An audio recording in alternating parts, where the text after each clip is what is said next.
कथा। श्री कृष्ण दौड़े चले आए। अर्जुन ने अपने आप को श्री कृष्ण को समर्पित कर दिया था। अर्जुन होता हुआ भी नहीं था, इसलिए उसने जो कुछ किया अर्जुन के रूप में नहीं, श्री कृष्ण के सेवक के रूप में किया। सेवक की चिंता स्वामी की चिंता बन जाती है। अर्जुन का युद्ध अपने पुत्र बब्रुवाहन के साथ हो गया, जिससे अर्जुन का सिर धड़ से अलग कर दिया और कृष्ण दौड़े चले आए। उनके प्रिय सखा और भक्त के प्राण जो संकट में पड़ गए थे। अश्वमेघ यज्ञ का घोड़ा बब्रुवाहन ने पकड़ लिया और घोड़े की देखभाल की जिम्मेदारी अर्जुन पर थी। बब्रुवाहन ने अपनी मां चित्रांगदा को वचन दिया था कि मैं अर्जुन को युद्ध में परास्त करूंगा, क्योंकि अर्जुन चित्रांगदा से विवाह करने के बाद लौटकर नहीं आया था और इसी बीच चित्रांगदा ने बब्रुवाहन को जन्म दिया था। चित्रांगदा अर्जुन से नाराज थी और अपने पुत्र को यह कह दिया था कि तुमने अर्जुन को परास्त करना है, लेकिन यह नहीं बताया था कि अर्जुन ही तुम्हारा पिता है। और बब्रुवाहन मन में अर्जुन को परास्त करने का संकल्प लिए बड़ा हुआ। शस्त्र विद्या सीखी, कामाख्या देवी से दिव्य बाण की प्राप्त किया अर्जुन के वध के लिए। और जब बब्रुवाहन ने अश्वमेघ यज्ञ अश्व को पकड़ लिया तो अर्जुन ने युद्ध अश्व संभावी हो गया। वे भीम को बब्रुवाहन ने मूर्छित कर दिया और फिर अर्जुन और बब्रुवाहन का भीषण संग्राम हुआ। अर्जुन को परास्त कर पाना जब असंभव होने लगा तो बब्रुवाहन ने कामाख्या देवी से प्राप्त हुए दिव्य बाण का उपयोग कर अर्जुन का सिर धड़ से अलग कर दिया था। श्री कृष्ण को पता था क्या होने वाला है और जो श्री कृष्ण को पता था वो वही हो गया। वे द्वारिका से भागे भागे चले आए। दाऊ को कह दिया, देर हो गई तो बहुत देर हो जाएगी, जरा जा रहा हूँ। कुंती विलाप करने लगी, भाई विलाप करने लगे। अर्जुन पांडव का बल था, आधार था, लेकिन जब अर्जुन ही न रहा तो जीने का क्या लाभ। माँ ने कहा, बेटा तुमने बीच मझधार में यह धोखा क्यों दिया। माँ बच्चों के कंधों पर इस संसार से जाती है और तुम मुझसे पहले ही चले गए। यह हुआ कैसे, यह क्या हुआ है। जिसके सखा श्री कृष्ण, जिसके साथी श्री कृष्ण हो, यो निष्प्राण धरती पर नहीं लेट सकता। यह हो कैसे गया। देवी गंगा आई, कुंती को कहा, रोने से क्या फायदा, अर्जुन उसके कर्म का फल मिला है। जानती हो अर्जुन ने मेरे पुत्र भीष्म का वध किया था धोखे से। वह तो अर्जुन को अपना पुत्र मानता था, पुत्र का ही प्यार देता था, लेकिन अर्जुन ने शिखंडी की आड़ लेकर मेरे पुत्र को बाणों की शैया पर सुला दिया था। क्यों।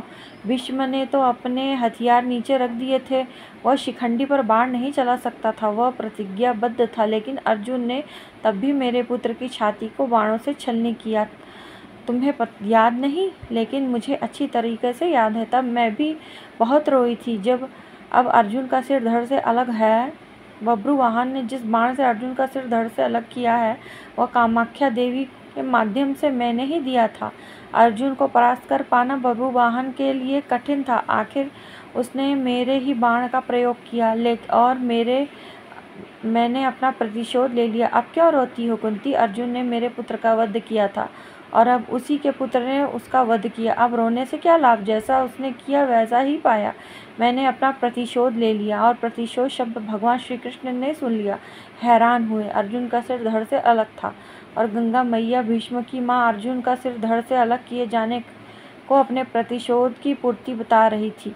श्री कृष्ण सहन नहीं कर सके। एक नज़र भर अर्जुन के शरीर को, बुआ कुंती को, पांडु पुत्रों को देखा, बब्रुवाहन और चित्रांगदा को भी देखा। कहा, गंगा मैया आप किससे प्रतिशोध की बात कर रही हो। बुआ कुंती से, अर्जुन से, या फिर एक माँ से।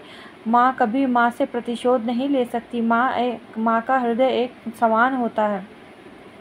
अर्जुन की माँ का हो या भीष्म की माँ का, अपने किस माँ से प्रतिशोध लिया है। गंगा माँ ने कहा, वासुदेव। अर्जुन ने मेरे पुत्र का उस समय वध किया जब वह निहत्था था। क्या वह उचित था। मैंने भी अर्जुन का वध कर दिया उसी के पुत्र से। क्या मैंने गलत किया। मेरा प्रतिशोध पूरा हुआ। यह एक माँ का प्रतिशोध है। श्री कृष्ण ने समझाया, अर्जुन ने जिस स्थिति में भीष्म का वध किया था वह स्थिति तो पितामह ने ही अर्जुन को बताई थी, क्योंकि पितामह युद्ध में होते तो अर्जुन की जीत असंभव थी और युद्ध से हटने का मार्ग स्वयं पितामह ने ही बताया था। लेकिन यहाँ तो स्थिति और है। अर्जुन ने तो बब्रुवाहन के प्रहारों को रोका ही है, स्वयं प्रहार तो नहीं किया, उसे काटा तो नहीं। और यदि अर्जुन यह चाहता तो ऐसा हो नहीं सकता था। अर्जुन ने तो आपको मान बढ़ाया है। कामाख्या देवी द्वारा दिए गए आपके ही बाण का प्रतिशोध लेकर आपने पितामह का, अपने पुत्र का भी भला नहीं किया। गंगा दुविधा में पड़ गई। श्री कृष्ण के तर्कों का उसके पास जवाब नहीं था। पूछा, क्या करना चाहिए? जो होना था सो हो गया, आप ही मार्ग सुझाएं। श्री कृष्ण ने कहा, आपकी प्रतिज्ञा पूरी हो गई। उपाय तो किया ही जा सकता है, कोई रास्ता तो होता ही है। तो जो प्रतिज्ञा आपने की वह पूरी हो गई। जो प्रतिज्ञा पूरी हो गई, अब उसे वापस भी लिया जा सकता है। यदि आप चाहें तो क्या नहीं कर सकता? कोई रास्ता तो निकाला ही जा सकता है।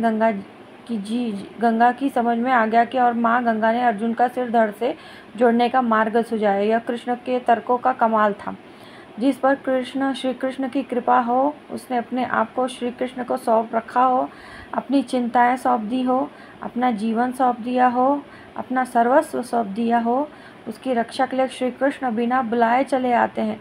द्वारिका से चलने पर दाऊ ने कहा था, कान्हा, अब अर्जुन और उसके पुत्र के बीच युद्ध है, कौरवों के साथ नहीं।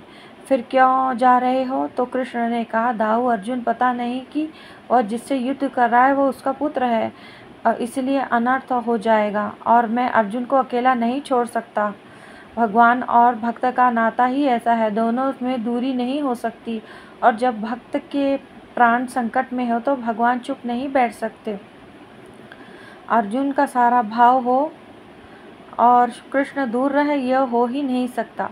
याद रखें, जिसे श्री कृष्ण मारना चाहे उसे कोई नहीं बचा सकता, और जिसे वो बचाना चाहे उसे कोई नहीं मार सकता। अर्जुन और श्री कृष्ण है ही एक, नर और नारायण। जय श्री राधे कृष्ण। हरि हरि हरि ओम।